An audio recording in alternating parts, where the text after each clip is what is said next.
अब मैं दावत ख़िताब दूँगा। हमारे दरमियान सरदार सिकंदर सिंह साहब मौजूद हैं कि वो आज के मौजू के हवाले से हमारे सामने अपना नुक्ता नज़र रखेंगे। जनाब सरदार सिकंदर सिंह साहब। सत श्री अकाल, अस्सलाम वालेकुम, नमस्ते। ਇੱਥੇ ਬੜੇ ਬੰਦੇ ਬੈਠੇ ਨੇ ਜਿਹੜੇ ਬੜੀਆਂ ਅੱਛੀਆਂ ਗੱਲਾਂ ਕਰ ਰਹੇ ਨੇ। ਮੈਂ ਨਾ ਟਾਈਮ ਜ਼ਾਇਆ ਨਾ ਕਰਦੇ ਹੋਏ ਸਿਰਫ ਸ਼ੇਰ ਤੇ ਗੱਲ ਖਤਮ ਕਰ ਦਾਂਗਾ। जब तुम दुनिया में आए जग हंसा तुम रोए, जब तुम दुनिया में आए जग हंसा तुम रोए, ऐसी करनी कर जाओ जब तुम जग से जाओ जग रोए तुम हंसो। बहुत मैं गुजारिश करूँगा जनाब भगत लाल साहब हमारे दरमियान मौजूद हैं, हिंदू कम्युनिटी की जो है वो नुमाइंदगी कर रहे हैं। भगत लाल साहब। ओम नमो वाल्मीकाय नमः। हरि ओम। शांति शांति शांति ओम। ਅੱਜ ਦੀ ਇਸ ਹਮਦਰਦ ਫੋਰਮ ਦੇ ਵਿੱਚ ਮੈਂ ਜਿਤਨੇ ਵੀ ਪੰਡਾਲ ਦੇ ਵਿੱਚ ਜੀ ਬੈਠੇ ਹਨ, ਸਿਆਸੀ ਸਮਾਜੀ ਰੂਹਾਨੀ ਭੈਣਾਂ ਭਰਾ, ਸਭ ਨੂੰ ਮੈਂ ਈਸ਼ਵਰ ਅੱਲਾ ਦਾ ਆਸ਼ੀਰਵਾਦ ਤੇ ਉਹਨਾਂ ਦੇ ਰਹਿਮਤਾਂ ਬਰਕਤਾਂ ਦਾ ਨਜ਼ੂਲ ਮੰਗਦਾ ਹੋਇਆ ਸਭ ਨੂੰ ਨਮਸਕਾਰ ਪੇਸ਼ ਕਰਦਾ ਹਾਂ।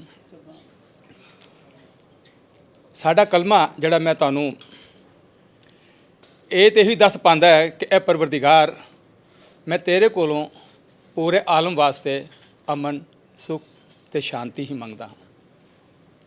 ਜਿਹੜਾ ਮੈਂ ਕਲਮਾ ਉਹਨੇ ਬੋਲਿਆ ਤੇ ਸਨਾਤਨ ਧਰਮ ਦੇ ਵਿੱਚ ਅਮਨ ਤੇ ਮੁਹੱਬਤ ਤੇ ਪਾਕੀਜ਼ਗੀ ਦਾ ਦਰਸ ਤੇ ਉਸ ਦਾ ਮਕਾਮ ਕੀ ਹੈ।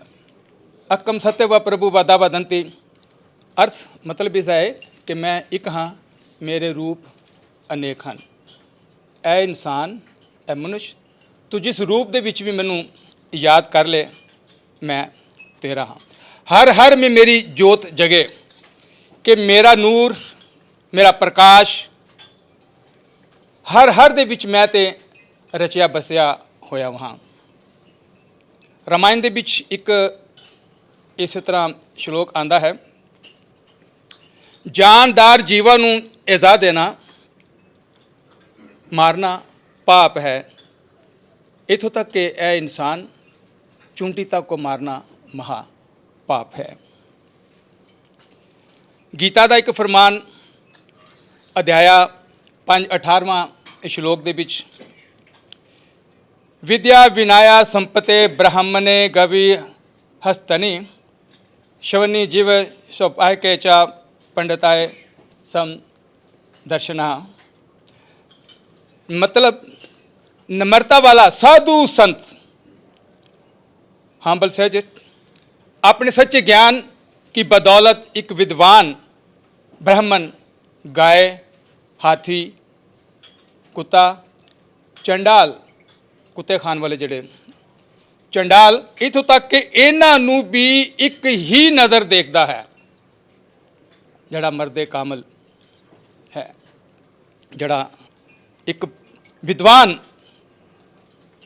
एक ही नज़र ना देखता कि ये धर्म तन मन धन की पकीजगी रखने की इतनी शक्ति का दरस देता है कि ये धर्म जुल्म, तशद्दद, कतल, कीनापरवरी, मदरापान, जुआ, बदी, बुराई, झूठ फरेब ते फितने फसाद का दरस नहीं देता, बल्कि अमन, शांति, सुख की दावत ही देता है।